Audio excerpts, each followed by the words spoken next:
Anies raih dukungan tokoh, gelaran Formula E disebut sesuai peraturan. Sejumlah tokoh akademisi hingga mantan penjabat lembaga menilai bahwa gelaran Formula E sesuai dengan peraturan yang berlaku, mulai dari perencanaan hingga penganggaran.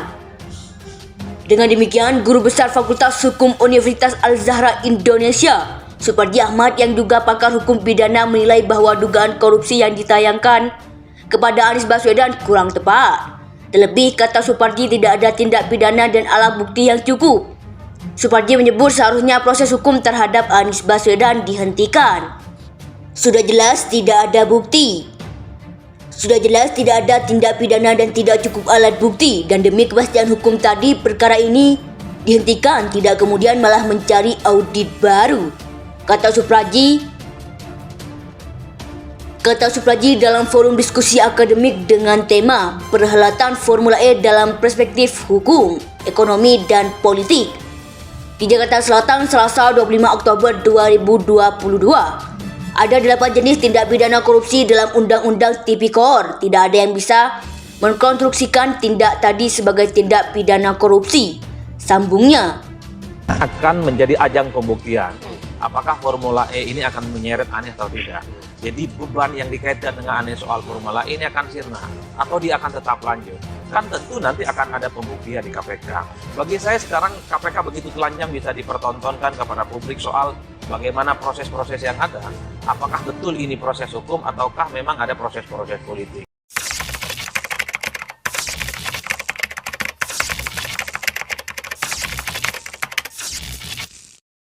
Bambang Wijoyanto dampingi Pemprov DKI antar berkas Formula E ke gedung KPK. Kira-kira GSI berani nggak antar berkas ke gedung KPK juga soal pembayaran dan pendapatan. Jadi itu saja ujiannya ya, untuk menunjukkan apakah seseorang punya integritas atau tidak. Karena makin ditutupi, makin tidak transparan, justru makin permasalahan. Artinya tidak punya keberanian untuk mengungkapkannya. Akan menjadi ajang pembuktian apakah Formula E ini akan menyeret Anies atau tidak. Jadi beban yang dikaitkan dengan Anies soal Formula E ini akan sirna atau dia akan tetap lanjut. Kan tentu nanti akan ada pembuktian di KPK. Bagi saya sekarang KPK begitu telanjang bisa dipertontonkan kepada publik soal bagaimana proses-proses yang ada. Apakah betul ini proses hukum ataukah memang ada proses-proses politik. Memanggil Anies, kita nggak tahu 11 jam dipanggil itu apa saja isinya. Dan itu sudah 2 kali loh dalam catatan media kami. Ya, artinya kan di situ bisa ditanya macam-macam sama KPK. Bicara penyelenggara, bicara inilah ketuanya, sponsornya siapa, ini pasti kan masih panjang kan, gitu. Tidak serta merta bahwa ini akan menjadi tersangka kan gitu. Ya, proses hukumnya masih panjang. Saya kira kalau kita melihat cara kerja. Tapi kalau memang sudah ada unsur pidana, ditemukan alat bukti juga yang kuat, seharusnya kan juga bisa segera juga dimintakan. Itu kan tergantung KPK. Apakah tadi dijelaskan oleh Pak Ali Fikri kan, apakah ada bukti-bukti itu? Jadi tergantung pada buktinya sebenarnya. Ya, Taufik mengenai Formula E yang katanya tidak ada masalah Formula ini, dan DKI Jakarta sangat diuntungkan dengan kegiatan Formula itu. Formula E ini ya belum ada informasi apa-apa, baru selentingan ya, bahwa selentingan ada korupsi. Tidak ada angka, tidak ada hal apapun, baru selentingan. Nah makanya kalau selentingan saja itu diproses oleh KPK dengan memanggil orang-orang yang secara politik tidak powerful, ya kan? Even Gubernur Anies Baswedan sendiri tidak powerful di mata KPK karena bukan part of the government saat ini, part of the ruler ya. Jadi kekuasaan puncaknya. Karena itu tidak ada keengganan dan keseganan untuk memeriksanya. Nah, ini baru selentingan. Jadi jangan kita kemudian kecilkan hal yang besar dan jangan kita besarkan hal yang kecil. Kira-kira begitu ya. Dikaitkan dengan Anies yang kemudian soal pemanggilannya ke KPK. Pertanyaannya adalah, kenapa sih SBY harus risau? Kalau Anies yang dipanggil oleh KPK, mestinya Nasdem dong yang risau duluan. Mestinya PKS dong yang basis konstituennya lebih ke Anies.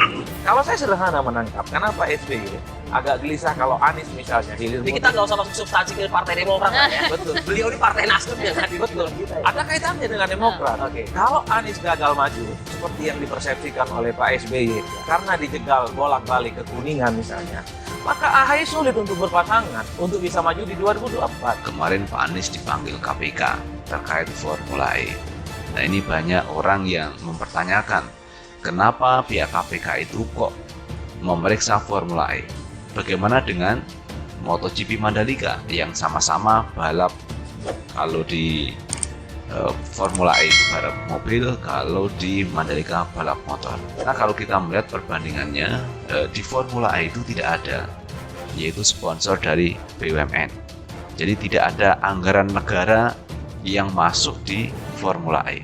Tetapi kalau di MotoGP Mandalika itu ada anggaran dari BUMN memberikan sponsor di kegiatan tersebut. Maka sebetulnya yang sangat layak diperiksa itu adalah MotoGP Mandalika.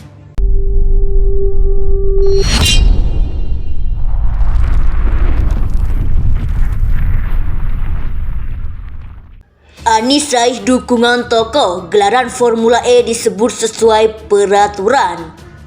Sejumlah tokoh akademisi hingga mantan penjabat lembaga menilai bahwa gelaran Formula E sesuai dengan peraturan yang berlaku, mulai dari perencanaan hingga penganggaran. Dengan demikian, Guru Besar Fakultas Hukum Universitas Al-Azhar Indonesia, Suparji Ahmad yang juga pakar hukum pidana menilai bahwa dugaan korupsi yang ditayangkan kepada Anies Baswedan kurang tepat. Terlebih, kata Suparji, tidak ada tindak pidana dan alat bukti yang cukup. Suparji menyebut seharusnya proses hukum terhadap Anies Baswedan dihentikan. Sudah jelas tidak ada bukti. Sudah jelas tidak ada tindak pidana dan tidak cukup alat bukti, dan demi kepastian hukum tadi perkara ini dihentikan, tidak kemudian malah mencari audit baru, kata Suparji.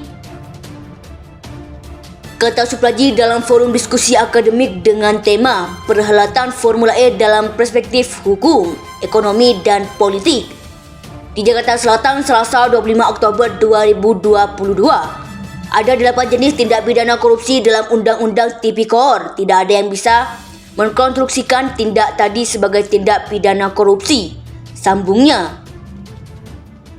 Mengenai Formula E yang disebut tidak masuk dalam Rencana Pembangunan Jangka Menengah Daerah atau RPJMD, namun mantan Dirjen Otonomi Daerah Kemendagri Jormansyah Jonan menyangkal hal tersebut, bahwa untuk perencanaan Formula E tidak ada dalam RPJMD itu keliru.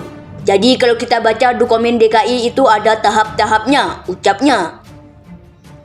Jadi dalam konteks perencanaan itu sebetulnya pendapat-pendapat yang menyatakan bahwa Formula E itu tidak ada dalam dokumen perencanaan itu salah.